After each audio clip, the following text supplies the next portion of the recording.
श्री स्वामी समर्थ स्वामी महाराज तुमच्या सर्व चांगल्या इच्छा पूर्ण करो ही स्वामींच्या चरणी प्रार्थना करते आणि आजच्या या नवीन व्हिडिओला सुरुवात करते। जेव्हा गुरुवार आणि पुष्य नक्षत्र यांचा संयोग होतो तेव्हा गुरुपुष्यामृत योग तयार होतो। या योगात कोणत्याही भौतिक किंवा आध्यात्मिक गोष्ट केली असता त्याचे परिणाम आपल्याला गुणकारक मिळत असतात। हा योग अक्षय तृतीयेप्रमाणे शुभ मानला जातो आणि हा योग काही विशिष्ट राशींसाठी खूप फलदायी देखील मानला जातो।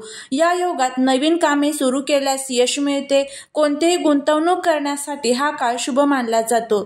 सुरुवात केलेल्या कामांमध्ये यश मिळल्याने सर्व अडचणी दूर होत असतात। नवीन व्यवसाय सुरू करणे, नवीन गोष्टींची खरेदी करणे विशेष महत्त्वाचे मानले जाते। नवीन घराचा पाया घेणे, नवीन घर खरेदी करणे, विवाह यासारख्या अनेक गोष्टी या गुरुपुष्यामृत योगामध्ये केल्या जातात। तर उद्या आहे 18 सप्टेंबर वार गुरुवार आणि या दिवशी तयार झालेला आहे गुरुपुष्यामृत योग। 18 सप्टेंबर 2025 रोजी गुरुपुष्यामृत योग हा सकाळी 6:07 सुरू होईल आणि तो सकाळी 6:32 संपेल। म्हणजे केवळ 25 मिनिटांचा हा गुरुपुष्यामृत योग असणार आहे। हा एक अत्यंत शुभ मुहूर्त असून या काळात केलेल्या प्रयत्नांना अनेक पटीने यश मिळते असे मानले जाते। या योगात कोणतीही नवीन गुंतवणूक करणे, नवीन कार्य सुरू करणे किंवा शुभ कार्य करणे अत्यंत फायदेशीर ठरते। त्यामुळे आपल्याला या कालावधीमध्ये एक अतिशय प्रभावी असा एक उपाय करायचा आहे। आपल्याला गुरुवार म्हणजेच उद्या दिवसभरामध्ये कधीही घरामध्ये या झाडाचं एक पान जे आहे तर ते घेऊन यायचं आहे। या उपायाने काय होईल तर आपल्या सर्व इच्छा ज्या आहेत तर त्या पूर्ण होतील। शत्रू तुमच्या समोर गुडघे टेकवेल, आपल्या घरामध्ये अखंड लक्ष्मी नांदेल, घरामध्ये असणारे सर्व दुःख, दोष, दारिद्र्य, अडचणी ज्या आहेत तर त्या दूर होतील। त्याचबरोबर माता लक्ष्मीची अखंड कृपा ही आपल्यावरती होईल। तर असा हा प्रभावी उपाय कसा करायचा, कोणत्या वेळेमध्ये करायचा याबद्दलची संपूर्ण माहिती आज या व्हिडिओमध्ये मी तुमच्या सोबत शेअर करणार आहे। त्यामुळे व्हिडिओ हा स्किप न करता शेवटपर्यंत नक्की पहा। तुम्ही जर चॅनलवरती नवीन असाल तर सबस्क्राइब करा आणि असेच माहितीपूर्ण नवनवीन व्हिडिओ पाहण्यासाठी बेल आयकॉनलाही प्रेस करा। म्हणजे जेव्हा कधी मी नवीन व्हिडिओ अपलोड करेल त्याचं नोटिफिकेशन सर्वात अगोदर तुम्हाला भेटेल आणि तुम्ही एक पण व्हिडिओ मिस करणार नाही।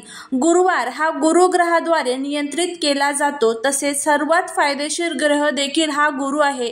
म्हणूनच गुरु पुष्य युती अत्यंत शुभ मानली जाते। यालाच गुरुपुष्य नक्षत्र असे देखील म्हटले जाते आणि असं म्हणतात की माता लक्ष्मीची उत्पत्ती देखील याच पुष्य नक्षत्रात झालेली होती। त्यामुळे हे नक्षत्र अतिशय दुर्मिळ असतं आणि हे माता लक्ष्मीला अतिशय प्रिय असतं।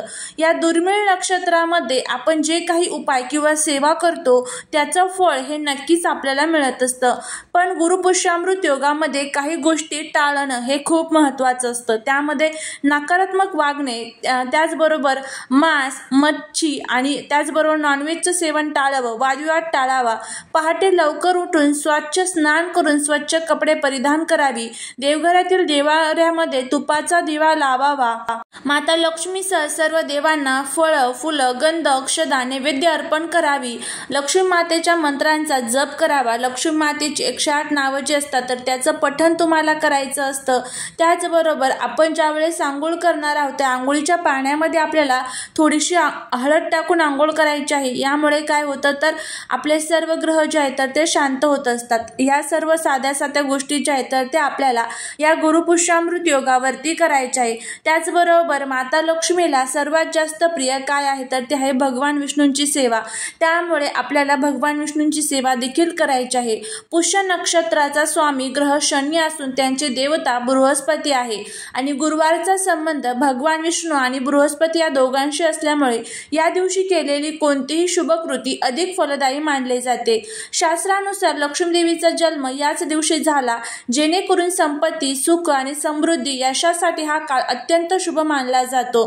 त्याचबरोबर त्यासाठीच तुम्हाला हा जो उपाय आहे तर तो करायचा आहे। बघा, तुम्ही खूप कष्ट करताय, मेहनत करताय, पण तरी तुमच्या कष्टाचं, मेहनतीचं फळ तुम्हाला मिळत नसेल, घरामध्ये आलेला पैसा हा घरामध्ये टिकत नसेल, सतत तो कुठे ना कुठे अडचणी, अडथळे, आजारपण यामध्ये खर्च होऊन जात असेल, त्याचबरोबर घरामध्ये वाईट शक्तींचा प्रभाव तुम्हाला जाणवत असेल, तुमच्या मनामध्ये अनेक शारीरिक, मानसिक चांगल्या इच्छा आहेत पण त्या इच्छा तुमच्या पूर्ण होत नसेल, मुलांची प्रगती थांबून गेलेली असेल तर अशा तुमच्या ज्या काही अनेक समस्या आहेत ना, तर त्यासाठी तुम्हाला हा उपाय करायचा आहे.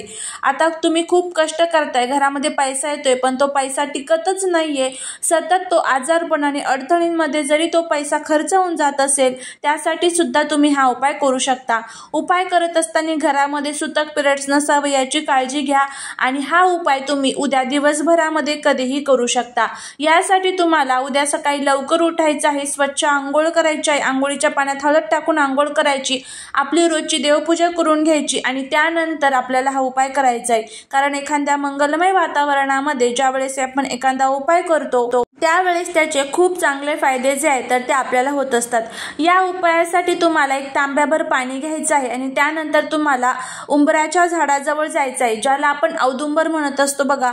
गुरुवारी उंबराच्या झाडाची पूजा केल्यामुळे साक्षात दत्तगुरूंची कृपा आपल्यावरती होत असते. स्वामी समर्थांचा निवास उंबराच्या झाडामध्ये आहे. भगवान विष्णू आणि देवी लक्ष्मीला उंबराचे झाडे अतिशय प्रिय आहे, त्यामुळेच आपल्याला उंबराच्या झाडाजवळ हा उपाय जो आहे तर तो करायचा आहे. यासाठी जे पाणी आपण आणलेलं आहे तर ते सर्वात प्रथम तुम्हाला त्या उंबराच्या झाडाला अर्पण करायचं आहे. उंबराच्या झाडाच्या तुम्हाला दिगंबरा दिगंबरा श्रीपाद वल्लभ दिगंबरा या मंत्राचा जप करत करत तुम्हाला प्रदक्षिणा मारायच्या आहेत आणि त्यानंतर तुम्हाला त्या उंबराच्या झाडाचं एक पान जे आहे तर ते तोडायचं आहे आणि त्यानंतर ते तुम्हाला तुमच्या हातामध्ये घ्यायचं आहे आणि घरी घेऊन यायचं आहे. घरी आणल्यानंतर ते स्वच्छ धुवून पुसून घ्यायचं आहे. देवघरासमोर बसायचं आहे. देवघरासमोर एक दिवा प्रज्वलित करून घ्यायचा आहे आणि हळद घ्यायची आहे. हळदीमध्ये तुम्हाला थोडंसं पाणी मिक्स करून त्याची पेस्ट तयार करून घ्यायची आहे आणि तुमच्या मनातील जी काही इच्छा असेल, मग ती इच्छा तुमची धनप्राप्ती असेल तर त्यावरती त्या हळदीच्या सायने धनप्राप्ती लिहा किंवा शत्रू तुम्हाला त्रास देत असेल तर शत्रू निवारण लिहा.